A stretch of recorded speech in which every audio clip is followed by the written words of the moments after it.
ತಪ್ಪಿಸುವಂತ ಕೆಲಸವನ್ನ 48 ದಿನಗಳ ಮೊದಲೇ ಈ ಕಾಂಗ್ರೆಸ್ ಸರ್ಕಾರ ಮಾಡಿತ್ತು. ಅದಕ್ಕಾಗಿ ಧಿಕ್ಕಾರ ಹೇಳಕ್ಕೆ ನಾವು ಬಂದಿದ್ದೀವಿ ಬಂಧುಗಳೇ. ಅವತ್ತು ಶುರು ಮಾಡಿದ್ರಿ ನೀವು. ಇವತ್ತು ಸತ್ಯಜಿತ್ ಅವರ ಮನೆಗೆ, ಶರಣ್ ಪಂಪೇಲ್ ಅವರ ಮನೆಗೆ, ಮುರಳಿ ಕೃಷ್ಣ ಅವರ ಮನೆಗೆ ಯಾವ ಯುವಕರು ಕೇವಲ ಶರತ್ ಅವರ ಶವಯಾತ್ರೆಯಲ್ಲಿ ಭಾಗವಹಿಸಿದ್ರು, ಆ ಶವಯಾತ್ರೆಯಲ್ಲಿ ಭಾಗವಹಿಸಿದ್ದೇ ತಪ್ಪು ಅಂತ ಹೇಳಿ ಅವರ ಮನೆಗೆ ಪೊಲೀಸರನ್ನು ಕಳಿಸಿ ಬೆದರಿಕೆ ಹಾಕುವ ತನಕ 48 ದಿನಗಳ ಕಾಲ ನಡೆದಿದೆ. ಇದು ನಮ್ಮ ಜಿಲ್ಲೆಯಲ್ಲಿ ಪೊಲೀಸರು ನಡ್ಕೊಂಡುವಂತ ರೀತಿ. ಯಾರ ಕುಮ್ಮಕ್ಕು? ಜೂನ್ 13ರಂದು ಇಡೀ ಕರ್ನಾಟಕದಲ್ಲಿ ಇರುವಂತ ಎಲ್ಲ ವಾಹನಗಳನ್ನ ಮುಸಲ್ಮಾನರ ಅದೇ ಗೂಂಡಾ ತಂಡ ಬಂದು ಪುಡಿ ಮಾಡ್ತು. ನೀವೇನ್ ಮಾಡಿದ್ರಿ?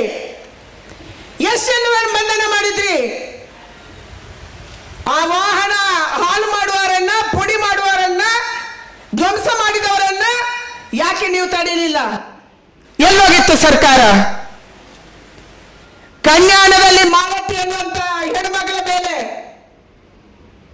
ಅವಳ ಕಾಲಿಂದ ತಲೆ ತನಕ ಒದುವಂತದನ್ನು ಮುಸಲ್ಮಾನ ಯುವಕರು ಮಾಡಿದ್ರು. 15 ಜನರ ತಂಡ ಮಾಲತಿಯ ಮನೆಗೆ ನುಗ್ಗುತ್ತೆ. ಆ ಹೆಣ್ಮಗಳಿಗೆ ಎದೆ ಮೇಲೆ, ಹೊಟ್ಟೆ ಮೇಲೆ ಒದಿತಾರೆ. ಆ ಪೊಲೀಸ್ ಅವಳ ಕೇಸ್ ಕೊಡಕ್ಕೆ ಹೋಗ್ಬೇಕಾಗಿತ್ತು ಪೊಲೀಸ್ ಸ್ಟೇಷನ್ಗೆ. ಪೊಲೀಸ್ ಸರ್ಕಲ್ ಇನ್ಸ್ಪೆಕ್ಟರ್ ಏನ್ ಮಾಡಿದ? ನಿಮ್ಮ ಸರ್ಕಾರದ್ದು ಅವಳನ್ನ ಜೀಪಲ್ಲಿ ಕೂರಿಸ್ಕೊಂಡ. ಆ ಯಾರು ಒದ್ದಿದ್ದಾರೆ, ಅಪರಾಧಿಗಳಿದ್ದಾರೆ, ಅವರಿಗೆ ಸಂಜೆ ಕೋರ್ಟ್ ಅಲ್ಲಿ ಬೇಲ್ ಸಿಗುವ ತನಕ ಇವಳನ್ನ ಆಸ್ಪತ್ರೆಗೆ ಅಡ್ಮಿಟ್ ಮಾಡಲಿಲ್ಲ. ಇದು ನಿಮ್ಮ ಸರ್ಕಾರ ನಡ್ಕೊಳ್ತಾ ಇರುವಂತ ರೀತಿ. ಸಂಜೆ ಅವರಿಗೆ ಬೇಲ್ ಸಿಕ್ಕಿದ ಮೇಲೆ ಅವಳಿಗೆ ಆಸ್ಪತ್ರೆಗೆ ಅಡ್ಮಿಟ್ ಮಾಡ್ತಾರೆ. ನನ್ನ ಹತ್ರ SP ಹೇಳ್ತಾರೆ, ಆ ಹೆಣ್ಮಗಳು ಕಂಪ್ಲೇಂಟ್ ಕೊಟ್ಟಿಲ್ಲ. ಕಂಪ್ಲೇಂಟ್ ಹೇಗೆ ಕೊಡ್ತಾಳೆ? ನೀವು ಬೆದರಿಸಿದಿರಿ, ಅವರಿಗೆ ಹೆದರಿಸಿದ್ರಿ. ಮುಸಲ್ಮಾನ ಯುವಕರು ಹೇಳ್ತಾರೆ, ನೀವೇನಾದ್ರೂ ಕಂಪ್ಲೇಂಟ್ ಕೊಟ್ರೆ ನಿಮ್ಮ ಮನೆ ಜೊತೆ ನಿಮ್ಮನ್ನು ಸುಟ್ಟು ಹಾಕ್ತೀವಿ. ಇವತ್ತು ಕೂಡ ಆ ಮನೆಯಲ್ಲಿ ವಾಸ ಮಾಡಕ್ಕೆ ಭಯ ಬೀಳುವಂತ ವಾತಾವರಣದಲ್ಲಿ ಇರುವಾಗ ಅವಳು ಕಂಪ್ಲೇಂಟ್ ಹೇಗೆ ಕೊಡ್ತಾಳೆ? ನೀವು ಅವಳ ಹತ್ರ ವಿವರ ಪಡ್ಕೊಂಡ್ರ? ನಾನು SP-ಗೆ ಮೊಬೈಲ್ ಅಲ್ಲಿ ಅವಳು ಏನು ಹೇಳಿದಾಳೆ ತೋರಿಸಿದೆ, SP-ಗೆ ತೋರಿಸಿದೆ. ನೋಡಿ SP ಅವರೇ, ಈ ಹೆಣ್ಮಗಳು ತೋರಿಸಿದ್ದಾಳೆ, ನನ್ನ ಎದೆಗೆ ಒದ್ರು, ನನ್ನ ಹೊಟ್ಟೆಗೆ ಒದ್ರು ಅಂತ ತೋರಿಸಿ ಹೇಳ್ತಿದ್ದಾಳೆ. ಕಿವಿಗೊಟ್ಟು ಕೇಳಿ, ಆಮೇಲೆ ಕಂಪ್ಲೇಂಟ್ ಹಾಕಿ ಅಂತ ಹೇಳಿದ್ವಿ. ಆದ್ರೆ ಯಾರ ಮೇಲೆ ಕ್ರಮ ಕೈಗೊಳ್ಳುವಂತ ಕೆಲಸ ಮಾಡಿಲ್ಲ. ನಿರಂತರವಾಗಿ ಇದು ನಡ್ಕೊಂತ ಬಂದಿದೆ. ಪೊಲೀಸರು ಕೇಸನ್ನ ಡೈವರ್ಟ್ ಮಾಡುವುದನ್ನ ಈ ಒಂದು ಜಿಲ್ಲೆಯ 2 ಸಚಿವರು ಪೊಲೀಸರನ್ನ ದಾರಿ ತಪ್ಪಿಸುವಂತ, ಪೊಲೀಸರನ್ನ ವೀಕ್ ಮಾಡುವಂತ, ಪೊಲೀಸರಿಗೆ ಬೆದರಿಕೆ ಹಾಕುವಂತ ಕೆಲಸವನ್ನ ಮಾಡಿದ ಪರಿಣಾಮ ಇವತ್ತು ಪೊಲೀಸರು ಕೂಡ ಕೈಗೆ ದಂಡ ತಗೊಳ್ಳುವಂತ ಕೆಲಸವನ್ನ ಮಾಡಲಿಲ್ಲ. ಯಾಕೆ ಮಾಡಿದ್ರಿ? ಇವತ್ತು ರಮಣ ಹತ್ರ ಈಗ ನಾನು ಕೇಳಕ್ ಇಚ್ಛೆ ಪಡ್ತೀನಿ, ಯಾವ ದಿನ ನಾನು ಕರ್ನಾಟಕಕ್ಕೆ ನಾವು ಹೋಗಿದ್ವೋ ಅದೇ ದಿನ SP-ಯನ್ನು ಕೂರಿಸ್ಕೊಂತಾರೆ ಗೆಸ್ಟ್ ಹೌಸ್ ಅಲ್ಲಿ, ಗೂಂಡಾಗಳನ್ನು ಕೂರಿಸ್ಕೊಂತಾರೆ ಪಕ್ಕದಲ್ಲಿ, ಅಪರಾಧಿಗಳನ್ನು ಕೂರಿಸ್ಕೊಂತಾರೆ. SP-ಗೆ ಧಮಕಿ ಹಾಕುವಂತ ಕೆಲಸವನ್ನು ಮಾಡ್ತಾರೆ. 307 ಕೇಸ್ ಹಾಕಿ ಪ್ರಭಾಕರ ಭಟ್ರನ್ನು ಹಾಕಿಸಿ. ನಾನು ಸವಾಲ್ ಆಗ್ತಾ ಇದ್ದೇನೆ ರಮಾನಾಥ್ ರೈ ಅವರಿಗೆ, ಒಂದ್ಸಾರಿ ನಮ್ಮ ಪ್ರಭಾಕರ ಭಟ್ರನ್ನ ಮುಟ್ಟಿ ನೋಡಿ, ನೀವು ಮುಟ್ಟಿ ನೋಡಿ. ಕೆಂಪಯ್ಯ ಹೇಳ್ತಾರೆ, ಆ ಶೋಭನಿಗೆ ಮತ್ತು ಆ ಡಾಕ್ಟರ್ಗೆ ಬಂದ್ಸು ಒಳಗಾಕಿ. ನಾನು ಚಾಲೆಂಜ್ ಆಗ್ತಾ ಇದ್ದೀನಿ ಸರ್ಕಾರಕ್ಕೆ, ಶೋಭಾ ಕರಂದ್ಲಾಜೆ ಅವರನ್ನ ಪ್ರಭಾಕರ್ ಭಟ್ರಿಗೆ ಕೇಸ್ ಹಾಕಿ ನೀವು ಬಂಧನ ಮಾಡಿ, ಅದು ಕಾಂಗ್ರೆಸ್ಸಿನ ಶವ ಪೆಟ್ಟಿಗೆಗೆ ಹೊಡೆಯುವಂತ ಕೊನೆಯ ಮೊಳೆಯಾಗಿರುತ್ತೆ, ಕೊನೆಯ ಮೊಳೆಯಾಗಿರುತ್ತೆ. ಇದನ್ನ ಕಾಂಗ್ರೆಸ್ ತಿಳ್ಕೋಬೇಕು. ಯಾರಿಗೆ ರಕ್ಷಣೆ ಕೊಡ್ತಾ ಇದ್ದೀರಿ ನೀವು? ಯಾರಿಗೆ ರಕ್ಷಣೆ ಕೊಡ್ತಾ ಇದ್ದೀರಿ? ಯಾವ ಶರತ್ ಅವರನ್ನ ಕೊಲೆ ಮಾಡಿದರೆ ಇವತ್ತಿನ ತನಕ ಹಿಡಿಯುವಂತ ತಾಕತ್ತು ಈ ಸರ್ಕಾರಕ್ಕಿಲ್ಲ. ಯಾವ ಪವನ್ ಹಾಸ್ಪಿಟಲ್ ಇದ್ದಾನೆ, ಜೀವನ್ ಮರಣದ ಹೋರಾಟವನ್ನ ಎಜೆ ಹಾಸ್ಪಿಟಲ್ ಅಲ್ಲಿ ಮಾಡಿದ, ತಲೆಗೆ ಹೊಡೆದ್ರು. ಅವನು ಪೊಲೀಸರಿಗೆ ಹೇಳಿದಾನೆ ಆಸ್ಪತ್ರೆಯಲ್ಲಿ, ಇಂಥ 3 ವ್ಯಕ್ತಿಗಳು ನಂಗೆ ಹೊಡೆದ್ರು ಅಂತ ಹೇಳಿ. ಯಾಕೆ ನೀವು ಬಂಧಿಸಲಿಲ್ಲ? ಹೆಸರು ಹೇಳ್ತಾನೆ ಆದ್ರೆ ಇವತ್ತಿನ ತನಕ ಬಂಧಿಸುವಂತ ಕೆಲಸ ನೀವು ಮಾಡಿಲ್ಲ. ಚಿರಂಜೀವಿಗೆ ಹೊಡೆದ್ರು, ಅವನು ಆಸ್ಪತ್ರೆಯಲ್ಲಿದ್ದಾನೆ, ಇವತ್ತಿನ ತನಕ ಅದರ ಬಗ್ಗೆ ಮಾತಾಡಲ್ಲ. ಇವತ್ತು ಸರ್ಕಾರ ಮುಖ್ಯಮಂತ್ರಿಗಳು ಗೃಹ ಸಚಿವರಾಗಿ ಮಂಗಳೂರಿಗೆ ಬರ್ತಾರೆ. ಅವರು ಬರ್ತಾರೆ, ಅವರ ಕಾರ್ಯಕ್ರಮ ಫಿಕ್ಸ್ ಆದ ಮೇಲೆ 4ನೇ ತಾರೀಕು 144 ಸೆಕ್ಷನ್ ಅನ್ನು ಮಂಗಳೂರಲ್ಲಿ ತೆಗಿತಾರೆ. ಅವರ ಕಾರ್ಯಕ್ರಮವನ್ನು ನಡೆಸಕ್ಕೆ ಅವಕಾಶ ಕೊಡ್ತಾರೆ. ಅದೇ ದಿನ ನಾವು ಹೋರಾಟ ಮಾಡಿದ್ವಿ. ಎಷ್ಟೇ ದಿನ 144 ಸೆಕ್ಷನ್ ಹಾಕಿ ನಿಷೇಧಾಜ್ಞೆ ಹಾಕಿದಂತ 42ನೇ ದಿನ ನಾನು ನಳಿನ್ ಕುಮಾರ್ ಅವರು ಹೋರಾಟವನ್ನು ಮಾಡಿರುವಂತದ್ದು BC ರೋಡಲ್ಲಿ. 42 ದಿನ ತನಕ ನಾವು ಬಾಯಿ ಮುಚ್ಕೊಂಡಿದ್ವಿ. ನಾವು ಸರ್ಕಾರಕ್ಕೆ ಆಗ್ರಹ ಮಾಡಿದ್ವಿ, ಯಾರು ಕೊಲೆಗಾರಿದ್ದಾರೆ ಅವರನ್ನ ಬಂಧನ ಮಾಡಬೇಕು, ಯಾರು ಪವನ್ಗೆ ಅಟ್ಯಾಕ್ ಮಾಡಿದ್ರು ಅವರನ್ನ ಬಂಧನ ಮಾಡಿ 144 ಸೆಕ್ಷನ್ ಅನ್ನು ತೆಗೀರಿ, ಇಲ್ಲಿ ಶಾಂತಿ ಸುವ್ಯವಸ್ಥೆ ಬೇಕು, ನಾವು ನೆಮ್ಮದಿಯಾಗಿ ಬದುಕಬೇಕು ಅನ್ನುವಂಥದ್ದನ್ನ ನಾವು ಕೇಳ್ಕೊಂಡಿದ್ವಿ. ಮುಖ್ಯಮಂತ್ರಿಗಳು ಬರ್ತಾರೆ ಅಂತ ಗೊತ್ತಾದ ಮೇಲೆ ನಾವು ಪ್ರತಿಭಟನೆ ಮಾಡಿರುವುದು, ಮುಖ್ಯಮಂತ್ರಿಗಳ ಗಮನಕ್ಕೆ ಇದು ಬರಬೇಕು ಅಂತ ಹೇಳಿ. ಆದ್ರೆ ನಮ್ಮ ಮುಖ್ಯಮಂತ್ರಿಗಳು ಹೇಗೆ ನಡ್ಕೊಂಡ್ರು?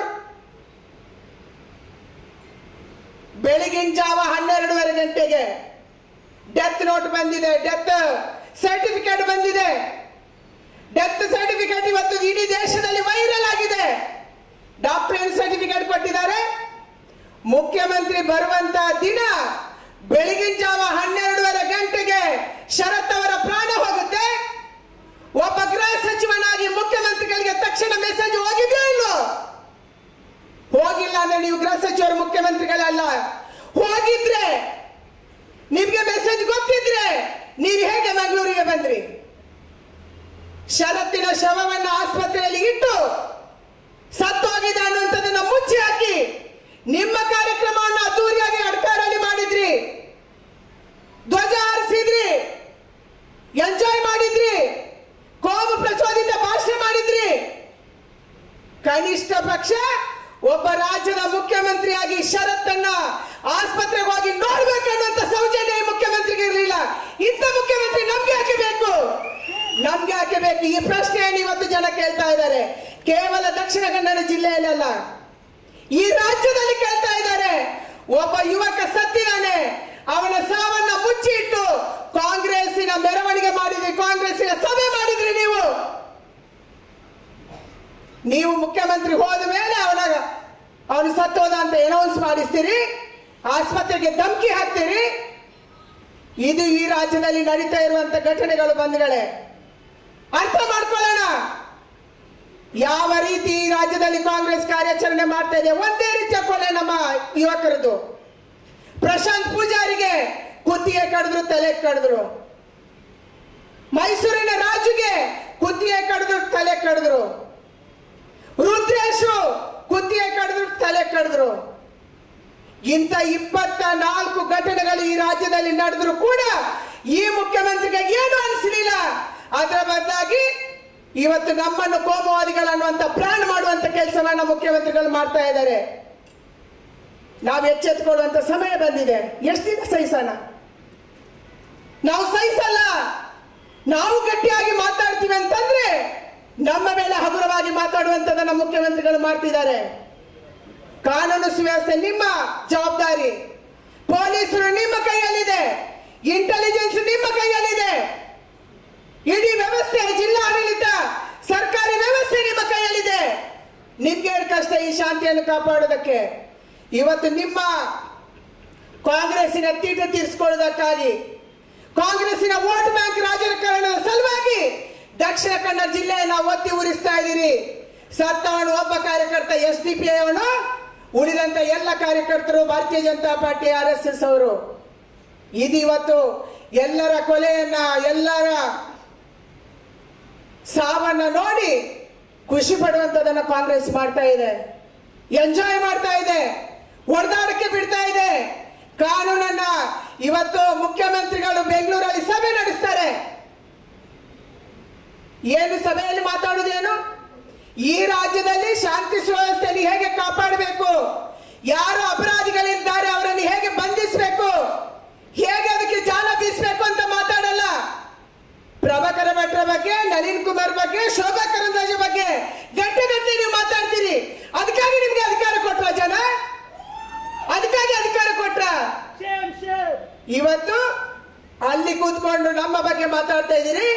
ಅದರ ಬದಲಾಗಿ ನೀವು ಪೊಲೀಸರನ್ನ ಎಚ್ಚರಗೊಳಿಸಬೇಕಾಗಿತ್ತು. ಆ ಪೊಲೀಸ್ ಆಫೀಸರ್ಸ್ ಅನ್ನ ಕುಂತ್ಕೊಂಡು ಈ ಪೊಲೀಸರು ಕೈಲಾಗದವರು, ಈ ಪೊಲೀಸರು ನಾಲಾಯಕರು, ಕೆಂಪಯ್ಯ ನೀನು ಹೋಗು ಅಂತ ಹೇಳ್ತೀರಿ. ಕೆಂಪಯ್ಯ ಯಾರು? ಕೆಂಪಯ್ಯ ನಂಗೆ ಕೆಲಸ ಮಾಡಕ್ಕಾಗಲ್ಲ ಅಂತ ಹೇಳಿ VRS ತಗೊಂಡಂತ ಒಬ್ಬ ವ್ಯಕ್ತಿಯನ್ನ ಇವತ್ತು ಡಿಪಾರ್ಟ್ಮೆಂಟ್ ಅಲ್ಲಿ ಇಟ್ಕೊಂಡು ಪೊಲೀಸರಿಗೆ, ಅಧಿಕಾರಿಗಳಿಗೆ ಧಮಕಿ ಹಾಕುವಂತ ಕೆಲಸವನ್ನ, ಅವಮಾನ ಮಾಡುವಂತ ಕೆಲಸವನ್ನ ಈ ರಾಜ್ಯದ ಗೃಹ ಸಚಿವರು, ಮುಖ್ಯಮಂತ್ರಿಗಳು ಮಾಡ್ತಾ ಇದ್ದಾರೆ. ಬಂಧುಗಳೇ, ನಮ್ಮ ಆಗ್ರಹ ಏನಿದೆ? ನಮ್ಮ ಆಗ್ರಹ ಒಂದೇ. ಈ ರಾಜ್ಯದಲ್ಲಿ ನಡೆದಿರುವಂತ ರುದ್ರೇಶ್ ಕೊಲೆ ಪ್ರಕರಣ ಬಿಟ್ಟು ಇವತ್ತು ರುದ್ರೇಶ್ ಕೊಲೆ ಪ್ರಕರಣವನ್ನು NIಗೆ ಕೊಡಲಾಯಿತು. ಯಡಿಯೂರಪ್ಪನವರ ನೇತೃತ್ವದಲ್ಲಿ ನಾವೊಂದು ತಂಡ ರಾಜನಾಥ್ ಸಿಂಗ್ ಅವರಿಗೆ ಭೇಟಿ ಮಾಡಿದ್ವಿ. ರುದ್ರೇಶ್ ಕೊಲೆ ಪ್ರಕರಣವನ್ನ NIಗೆ ಕೊಡಬೇಕು, ನ್ಯಾಷನಲ್ ಇನ್ವೆಸ್ಟಿಗೇಷನ್ ಏಜೆನ್ಸಿಗೆ ಕೊಡಬೇಕು ಅಂತ ವಿನಂತಿ ಮಾಡಿದ್ವಿ. ಅದರ ಪರಿಣಾಮ ಇವತ್ತು NIಯ ತನಿಖೆ ನಡೀತಿದೆ. ಯಾರ ಅಪರಾಧಿಗಳು? 4 ಜನ ಪಾಪ್ಯುಲರ್ ಫ್ರಂಟ್ ಆಫ್ ಇಂಡಿಯಾದ ಕಾರ್ಯಕರ್ತರನ್ನ ಬಂಧಿಸಿ ಇವತ್ತು NI ಒಳಗಿಟ್ಟಿದೆ. ರುದ್ರೇಶ್ ಕೊಲೆ ಪ್ರಕರಣದಲ್ಲಿ ಬೇರೆ ಬೇರೆ ದೇಶದ ದುಡ್ಡು ಬಳಕೆ ಆಗಿದೆ, ಬೇರೆ ಬೇರೆ ದೇಶದಿಂದ ಹಣ ಸಂದಾಯ ಆಗಿದೆ, ಹಲವಾರು ಜನ ಮುಖಂಡರಲ್ಲಿ ಭಾಗವಹಿಸಿದ್ದಾರೆ, PFIಗೆ ಸಪೋರ್ಟ್ ಮಾಡಿದ್ದಾರೆ, PFI ಕಾರ್ಯಕರ್ತರು ಕೊಂದಿದ್ದಾರೆ ಅನ್ನುವಂಥದ್ದು ಇವತ್ತು ಸಾಬೀತಾಗಿದೆ. ನಾನಿವತ್ತು ಆಗ್ರಹ ಮಾಡ್ತಾ ಇದ್ದೀನಿ, ಮುಖ್ಯಮಂತ್ರಿಗಳು ಈ ರಾಜ್ಯದಲ್ಲಿ ಶಾಂತಿ ನೆಲೆಸಬೇಕು. ದಕ್ಷಿಣ ಕನ್ನಡ ಜಿಲ್ಲೆಯಲ್ಲಿ ಶಾಂತಿ ನೆಲೆಸಬೇಕಂದ್ರೆ ತಕ್ಷಣ ಈ ಉಳಿದಂತ 23 ಕೇಸ್ಗಳನ್ನ ಇವತ್ತು ರಾಷ್ಟ್ರೀಯ ತನಿಖಾ ದಳಕ್ಕೆ ನೀವು ತಕ್ಷಣ ವಹಿಸಬೇಕು. ನಾವಿವತ್ತು ಆಗ್ರಹ ಮಾಡಿದ್ದೀವಿ. ಕಾಸರಗೋಡಿಂದ 16 ಜನರ ISIಗೆ ಹೋಗಿದ್ದಾರೆ ಅನ್ನುವಂತ ಮಾಹಿತಿ ಇದೆ. ಪಕ್ಕದ ಬಡ್ಕಲ, ಯಾಸಿನ್ ಬಡ್ಕಲ ಮುಜಾಹಿದೀನ್ ಸಂಘಟನೆ ಟೆರರಿಸ್ಟ್ ಆಗಿ ಸಿಕ್ಕಿಬಿದ್ದ. ಮಂಗಳೂರಲ್ಲಿ ಹಲವಾರು ಜನ ಭಯೋತ್ಪಾದಕರು ಸಿಕ್ಕಿಬಿದ್ರು. ಇಡೀ ಕರಾವಳಿ ಪ್ರದೇಶ ಇವತ್ತು ಹೊತ್ತಿ ಮುರಿತಾ ಇದೆ, ಸಂಕಷ್ಟದಲ್ಲಿದೆ. ಭಯೋತ್ಪಾದಕ ಮುಸಲ್ಮಾನ ಸಂಘಟನೆಗಳು ಇಲ್ಲಿ ಕಾರ್ಯಾಚರಣೆ ಮಾಡ್ತಾ ಇದ್ದಾವೆ. ವಿದೇಶದಿಂದ ದುಡ್ಡು ಬರ್ತಾ ಇದೆ, ಕತಾರಿಂದ, ಪಾಕಿಸ್ತಾನದಿಂದ ದುಡ್ಡು ಕೊಡುವಂತ ಜನ ಇಲ್ಲಿ ಹಿಂದೂಗಳನ್ನ ಕೊಲ್ಲೋದಕ್ಕೆ ದುಡ್ಡು ಕಳಿಸ್ತಾ ಇದ್ದಾರೆ. ಅದಕ್ಕಾಗಿ ನಮ್ಮ ಆಗ್ರಹ ಇದೆ, ಮಂಗಳೂರಿನಲ್ಲಿ ರಾಷ್ಟ್ರೀಯ ತನಿಖಾ ದಳದ ನ್ಯಾಷನಲ್ ಇನ್ವೆಸ್ಟಿಗೇಷನ್ ಏಜೆನ್ಸಿಯ ಒಂದು ಆಫೀಸ್ ಅನ್ನ ತೆರೆಯಲೇಬೇಕು ಅನ್ನುವಂತ ಆಗ್ರಹ ನಮ್ದಿದೆ. ಅದಕ್ಕೆ ರಾಜ್ಯ ಸರ್ಕಾರ ಯಾವತ್ತು ಶಕ್ತಿಯನ್ನು ಹಾಕಬೇಕು, ಶಕ್ತಿ ಹಾಕಬೇಕು. ನಾವು ಕೂಡ ಕೇಂದ್ರದಲ್ಲಿ ಅದಕ್ಕೆ ಮನವಿ ಮಾಡೋರಿದ್ದೀವಿ. KFD ಮತ್ತು ಪಾಪ್ಯುಲರ್ ಫ್ರಂಟ್ ಆಫ್ ಇಂಡಿಯಾ ಕೇರಳದಲ್ಲಿ ಭಯೋತ್ಪಾದನಾ ಸಂಘಟನೆಗಳು 200-250 ಕಾರ್ಯಕರ್ತರನ್ನ ಕೊಂದು ಹಾಕಿದ್ದಾರೆ. ಇದೇ ಮಾದರಿಯಲ್ಲಿ ತಲೆಗೆ ಮತ್ತು ಕುತ್ತಿಗೆಗೆ ಕೊಡುವುದರ ಮೂಲಕ ಕೊಂದು ಹಾಕಿದ್ದಾರೆ. ಆ ಸಂಘಟನೆಗಳಿಂದ ಟ್ರೈನಿಂಗ್ ಆಗಿ ಅಲ್ಲಿಯ ಜನ, ಇಲ್ಲಿಯ ಯುವಕರು ಸೇರಿ ಇವತ್ತು ಇಲ್ಲಿ ಮತ್ತೆ ಕೇರಳ ಮಾದರಿಯ ಕೊಲೆ ಪಾತಕವನ್ನು ಅವರು ಮಾಡ್ತಾ ಇದ್ದಾರೆ. ಇಡೀ ರಾಜ್ಯದಾದ್ಯಂತ ಹಬ್ಬಿದ್ದಾರೆ, ಟ್ರೈನಿಂಗ್ ತಗೊಂಡು ತರಬೇತಿ ತಗೊಂಡು ಬಂದಿದ್ದಾರೆ. ಅದಕ್ಕಾಗಿ ಪಾಪ್ಯುಲರ್ ಫ್ರಂಟ್ ಆಫ್ ಇಂಡಿಯಾ ಮತ್ತು KFD ಅನ್ನ ತಕ್ಷಣ ನಿಷೇಧ ಮಾಡಬೇಕನ್ನಂತ ಆಗ್ರಹವನ್ನು ನಾವು ಇಲ್ಲಿ ಒಕ್ಕೊರಲಿನಿಂದ ಮಾಡ್ತಾ ಇದ್ದೀವಿ. ಬಂಧುಗಳೇ, ಒಕ್ಕೊರಲಿನಿಂದ ಮಾಡ್ತಾ ಇದ್ದೀವಿ. ಸರ್ಕಾರ ಯಾವುದನ್ನ ನಾವು ನಿಷೇಧ ಮಾಡಿ ಅಂತಂದ್ರೆ ಕ್ಯಾಬಿನೆಟ್ಗೆ ತಗೊಂಡು ಬಂದು ಮೈಸೂರಲ್ಲಿ ಗಲಾಟೆ ಆಯ್ತು. ನಾನು ಉಸ್ತುವಾರಿ ಇದ್ದಾಗ ಕೇಸ್ ಹಾಕಿದ್ವಿ, ಜೈಲಿಗೆ ಹಾಕಿದ್ವಿ. ಅದೇ ಕಾರ್ಯಕರ್ತರು, KFD ಕಾರ್ಯಕರ್ತರನ್ನ ಕರ್ನಾಟಕ ರಾಜ್ಯ ಸರ್ಕಾರ, ಈ ಸಿದ್ದರಾಮಯ್ಯನವರ ಸರ್ಕಾರ ಕ್ಯಾಬಿನೆಟ್ಗೆ ತಗೊಂಡು ಬಂದು ಆ ಎಲ್ಲ KFD ಕೇಸನ್ನ ವಿಡ್ರಾ ಮಾಡಿದ್ರು. ಜೈಲಲ್ಲಿದ್ದಂತ KFD ಕೊಲೆ ಪಾತಕರು ರಸ್ತೆಗೆ ಬಂದ್ರು. ಇವತ್ತು ನಮ್ಮ ಕೊಲೆಯಲ್ಲಿ ತೊಡಗಿದ್ದಾರೆ ಅವರು. ಅದಕ್ಕಾಗಿ ಈ 2 ಸಂಘಟನೆಗಳನ್ನ ತಕ್ಷಣ ನಿಷೇಧ ಮಾಡಬೇಕನ್ನುವಂತ ಆಗ್ರಹ ನಮ್ದಿದೆ. ತಕ್ಷಣ ಇವತ್ತು ನಮ್ಗೆ ಆಗ್ಬೇಕಾದ್ರೆ ನಮ್ಗೆ ನ್ಯಾಯ ಕೊಡಬೇಕು. ರಾಜ್ಯ ಸರ್ಕಾರ ನಿಜವಾಗ್ಲೂ ಈ ರಾಜ್ಯದಲ್ಲಿ ಶಾಂತಿ ನೆಲೆಸುವಂತ ನಿಮ್ಗೆ ಇಚ್ಛೆ ಇದ್ರೆ ಷರತ್ತು ಕೊಲೆ ಪಾತಕರನ್ನ ಹಿಡೀರಿ. ಯಾರು ಇಲ್ಲಿ ಕೊಲೆ ಮಾಡಕ್ಕೆ ಪ್ರಯತ್ನ ಮಾಡಿದರೆ ಅವರನ್ನ ತಕ್ಷಣ ಹಿಡೀರಿ ಅನ್ನುವಂತ ಆಗ್ರಹವನ್ನ ಮಾಡಿ ಇವತ್ತು ರಾಜ್ಯ ಸರ್ಕಾರ ಅವ್ರು ಏನ್ ಮಾಡ್ತಿದ್ದಾರೆ? ಹೃದಯನೇ ಇಲ್ಲ. ಒಬ್ಬ ಸತ್ತು ಬಿದ್ದಿದ್ದಾನೆ ಶರತ್ ಅವರು ಕಾಂಗ್ರೆಸ್ಸಿನ ಸಭೆ ನಡೆಸ್ಕೊಂಡು ಹೋಗ್ತಾರೆ. ತುಂಬಾ ಸಾರಿ ನಮ್ಗೆ ಅನ್ಸುತ್ತೆ ಕಾಂಗ್ರೆಸ್ಗೆ ಹೃದಯ ಇಲ್ಲ, ಕಾಂಗ್ರೆಸ್ಗೆ ಮನಸ್ಸಿಲ್ಲ, ಅಥವಾ ಹೃದಯಕ್ಕೆ ಮತ್ತು ತಲೆಗೆ ಸಂಪರ್ಕನೇ ಇಲ್ಲ, ಒಟ್ಟಾಗಿ ಇಲ್ವೇ ಇಲ್ಲ ಅದು. ಅದಕ್ಕಾಗಿ ಈ ರೀತಿ ನಡ್ಕೊಳ್ಳುವಂಥದ್ದು ಈ ರಾಜ್ಯದಲ್ಲಿ ಆಗ್ತಾ ಇದೆ. ಇಂಥ ದುಷ್ಟ ಸರ್ಕಾರವನ್ನ ಯಾವ UT ಖಾದರ್ ಅವರು, ರಮನಾಥ್ ರೈ ಅವರ ನೇತೃತ್ವದಲ್ಲಿ, ಅವರ ನಿರ್ದೇಶಕತ್ವದಲ್ಲಿ ಈ ರೀತಿಯ ಒಂದು ಡೊಂಬರಾಟ ನೀವು ನಡೆಸಕ್ಕೆ ಈ ಜಿಲ್ಲೆಯಲ್ಲಿ ಹೊರಟಿದ್ದೀರಿ. ಇದಕ್ಕೆ ನಮ್ಮ ಜಿಲ್ಲೆಯ ಜನ ಬಿಡಲ್ಲ ಬಿಡಲ್ಲ ಬಿಡಲ್ಲ ಅನ್ನುವಂಥದ್ದನ್ನು ನಾವು ಅತ್ಯಂತ ಎಚ್ಚರಿಕೆಯಿಂದ ಇವತ್ತು ಹೇಳಬೇಕಾಗಿದೆ ಬಂಧುಗಳೇ, ಗಟ್ಟಿ ಧ್ವನಿಯಿಂದ ಹೇಳಬೇಕಾಗಿದೆ. ತಾಯಂದ್ರು ದೊಡ್ಡ ಸಂಖ್ಯೆಯಲ್ಲಿ ಬಂದಿದ್ದೀರಾ. ಯಾವುದೇ ಹೋರಾಟ ನಡೆದಂತ ಸಂದರ್ಭದಲ್ಲಿ, ಈ ದೇಶದಲ್ಲಿ ತುರ್ತು ಪರಿಸ್ಥಿತಿಯನ್ನ ಹೇರಿದಂತ ಸಂದರ್ಭದಲ್ಲಿ ದಕ್ಷಿಣ ಕನ್ನಡ ಜಿಲ್ಲೆಯ ಜನ ಹೋರಾಟ ಮಾಡಿ ತೋರಿಸಿದ್ದಾರೆ, ಎದುರಿಸಿ ತೋರಿಸಿದ್ದಾರೆ. ಇಂಥ ಕೆಚ್ಚದೆ ಇರುವಂತ ತಾಯಂದ್ರು ಇಲ್ಲಿದ್ದಾರೆ. ನಾವೊಂದ್ಸರಿ ಮನಸ್ಸು ಮಾಡಿದ್ರೆ, ನಾವೊಂದ್ಸರಿ ನಿರ್ಧಾರ ತಗೊಂಡ್ರೆ ದಕ್ಷಿಣ ಕನ್ನಡ ಜಿಲ್ಲೆಯಲ್ಲಿ ಕಾಂಗ್ರೆಸ್ ರಹಿತ ಜಿಲ್ಲೆಯನ್ನಾಗಿ ಮಾಡುವುದಕ್ಕೆ ನಮಗೆ ಶಕ್ತಿ ಇದೆ. ಈ ರಮಾನಾಥ್ ರೈ ಅವರು ನಮಗೆ ಸವಾಲೊಡ್ಡಿದ್ದಾರೆ. ರಮಾನಾಥ್ ರೈ ಅವರು ಸದಾನಂದ ಗೌಡರಿಗೆ ಸವಾಲೊಡ್ಡಿದ್ದಾರೆ. ನಮ್ಮ ವಿರುದ್ಧ ಚುನಾವಣೆ ಮಾಡಿ. ಇದು ಚುನಾವಣೆಯ ಸಮಯ ಅಲ್ಲ. ಚುನಾವಣೆಗೆ ಇನ್ನೂ 10 ತಿಂಗಳು ಬಾಕಿ ಇದೆ. ಚುನಾವಣೆ ಅಲ್ಲದ ಸಂದರ್ಭದಲ್ಲಿ ಚುನಾವಣೆಯ ಮಾತನಾಡಿ ಈ ವಿಷಯವನ್ನ ವಿಷಯಾಂತರ ಮಾಡುವಂತ, ದಿಕ್ಕು ತಪ್ಪಿಸುವಂತ ಕೆಲಸವನ್ನ ರಮಾನಾಥ್ ರೈ ಅವರು ಮಾಡ್ತಾ ಇದ್ದಾರೆ. ಅದಕ್ಕಾಗಿ ನಾವು ಹೆದರಲ್ಲ, ಬೆದರಲ್ಲ. ಚುನಾವಣೆ 10 ತಿಂಗಳ ನಂತರ ನಡೆಯುತ್ತೆ. ಒಬ್ಬ ಸಾಮಾನ್ಯ ಕಾರ್ಯಕರ್ತರನ್ನ ನಿಲ್ಲಿಸಿ ನಿಮ್ಮನ್ನ ಸೋಲಿಸುವಂತ ಜವಾಬ್ದಾರಿಯನ್ನು ನಾವು ಹೊರ್ತೀವಿ. ಇಡೀ ಜಿಲ್ಲೆಯ ಜನ ಒಟ್ಟಾಗ್ತೀವಿ. ಈ ರೀತಿ ಕೋಮುಗಲಭೆಯನ್ನು ಕೆರಳಿಸಕ್ಕೆ, ಹಿಂದೂಗಳನ್ನ ಮುಸಲ್ಮಾನರ ಹೊಡೆದಾಡುವಂತ ನೀತಿಯನ್ನು ಮಾಡಕ್ಕೆ ಯುಟಿ ಖಾದರ್ ಅವರೇ ನಿಮ್ಗೂ ಬಿಡಲ್ಲ, ರಮಾನಾಥ್ ರೈ ಅವರೇ ನಿಮ್ಗೂ ಬಿಡಲ್ಲ ಅನ್ನುವಂಥದನ್ನ ಎಚ್ಚರಿಕೆಯನ್ನು ನಾವು ಇವತ್ತು ಕೊಡಕ್ಕೆ ಇಲ್ಲಿ ಬಂದಿದ್ದೀವಿ. ಅದಕ್ಕಾಗಿ ತಾಯಂದ್ರೆ ಮುಂದಿನ ದಿನ ಹೋರಾಟದ ದಿನ, ಮುಂದಿನ ದಿನಗಳು ಸಂಘರ್ಷದ ದಿನ. ನಾವು ಎದೆಗುಂದುವಂತ ಅವಶ್ಯಕತೆ ಇಲ್ಲ. ನನ್ನನ್ನಾದ್ರೂ ಅರೆಸ್ಟ್ ಮಾಡಲಿ, ಡಾಕ್ಟರ್ನಾದ್ರೂ ಅರೆಸ್ಟ್ ಮಾಡಲಿ, ನಾವು ಹೆದರುವುದಿಲ್ಲ ಈ ಸರ್ಕಾರಕ್ಕೆ, ಜಗ್ಗುವುದಿಲ್ಲ ಈ ಸರ್ಕಾರಕ್ಕೆ. ಎದುರಿಸ್ತೀವಿ ನಾವು ಮತ್ತು ಹೋರಾಟವನ್ನು ಮಾಡ್ತೀವಿ. ಇಂದು ಯುವಕರಿಗೆ ಧ್ವನಿಯಾಗಿ ನಿಲ್ತೀವಿ, ಹೋರಾಟಕ್ಕೆ ಧ್ವನಿಯಾಗಿ ನಿಲ್ತೀವಿ. ಇದು ನಮ್ಮ ಇವತ್ತು ಈ ವಚನವನ್ನು ಕೊಡುವುದಕ್ಕೆ, ಈ ಧೈರ್ಯವನ್ನು ತುಂಬುವುದಕ್ಕೆ, ನಿಮ್ಮ ಜೊತೆ ನಾವು ಇದ್ದೀವಿ ಅನ್ನುವಂತ ತೋರಿಸುವುದಕ್ಕೆ ಸನ್ಮಾನ್ಯ ಯಡಿಯೂರಪ್ಪನವರು ಇವತ್ತು ರಾಜ್ಯದ ತಂಡದ ಜೊತೆ ಇಲ್ಲಿ ಬಂದಿದ್ದಾರೆ. ಅದಕ್ಕಾಗಿ ಇಡೀ ರಾಜ್ಯ ನಿಮ್ಮ ಜೊತೆಗೆ ಇದೆ. ದಕ್ಷಿಣ ಕನ್ನಡ ಜಿಲ್ಲೆ, ಕರಾವಳಿ ಜಿಲ್ಲೆ ಬೇರೆ ಅಂತ ಅಂದ್ಕೊಂಡಿಲ್ಲ. ಈ ಜಿಲ್ಲೆಯ ಜೊತೆ ಇಡೀ ದೇಶದ ಭಾರತೀಯ ಜನತಾ ಪಾರ್ಟಿ, ರಾಜ್ಯದ ಭಾರತೀಯ ಜನತಾ ಪಾರ್ಟಿ ಸಂಘರ್ಷದಲ್ಲಿ ನಿಮ್ಮ ಜೊತೆಗಿದೆ ಅನ್ನುವಂತ ಸಂದೇಶವನ್ನು ಕೊಡಕ್ಕೆ ನಾವು ಇವತ್ತು ಬಂದಿದ್ದೀವಿ. ಅದಕ್ಕಾಗಿ ಬಂಧುಗಳೇ, ಒಟ್ಟಾಗಿ